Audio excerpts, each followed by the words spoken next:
Welcome back to another video. 1 मई 2025 से होंगे ये बदलाव। एटीएम ट्रांजैक्शन होगा महंगा, होम लोन होगा सस्ता। न्यू रूल 1 मई 2025। अप्रैल 2025 कई बड़े फाइनेंशियल बदलाव का महीना रहा है। मई में भी पैसों से जुड़े कई अहम बदलाव होने वाले हैं। एक और जहां एटीएम से पैसे निकालना महंगा होगा, वहीं होम लोन धारकों के लिए राहत की खबर है।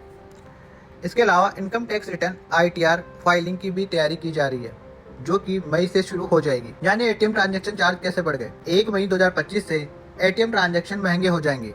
भारतीय रिजर्व बैंक RBI ने एटीएम इंटरचेंज फीस बढ़ाने की मंजूरी दे दी है। इंटरचेंज फीस वही चार्ज है जो एक बैंक दूसरे बैंक को उसके एटीएम का इस्तेमाल करने पर देता है। फ्री लिमिट से ज्यादा ट्रांजैक्शन पर प्रति ट्रांजैक्शन 23 रुपए का चार्ज लगेगा, जिसमें टैक्स एक्स्ट्रा होगा। यह चार्ज फाइनेंशियल और नॉन फाइनेंशियल दोनों तरह की ट्रांजैक्शन पर लागू होगा। HDFC बैंक ने अपने ग्राहकों को जानकारी दी है कि 1 मई से फ्री लिमिट से ज्यादा एटीएम ट्रांजैक्शन पर शुल्क रुपए 21 से बढ़ाकर 23 किया जाएगा। मेट्रो शहरों में ग्राहकों को HDFC बैंक के एटीएम से 5 और अन्य बैंक के एटीएम से 3 फ्री ट्रांजैक्शन मिलते हैं। नॉन मेट्रो शहरों में अन्य बैंकों के एटीएम से 5 फ्री ट्रांजैक्शन मिलते हैं। नॉन HDFC एटीएम से ट्रांजैक्शन पर फाइनेंशियल और नॉन फाइनेंशियल दोनों ही ट्रांजैक्शन पर शुल्क लगेगा, यदि वह फ्री लिमिट से ज्यादा है तो।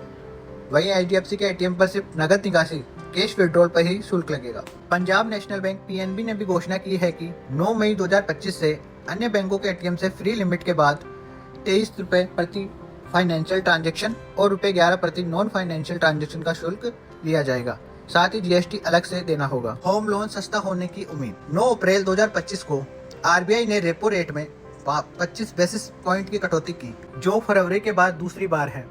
अब रेपो रेट 6.25% से घटकर 6% हो गया है।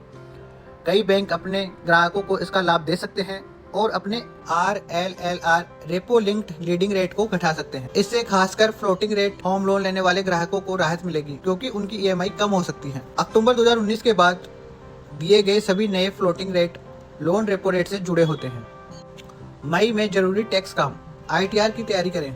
आयकर रिटर्न ITR फाइलिंग सीजन भी आने ही वाला है, इसलिए मई में डॉक्यूमेंट इकट्ठा करना शुरू कर देना चाहिए।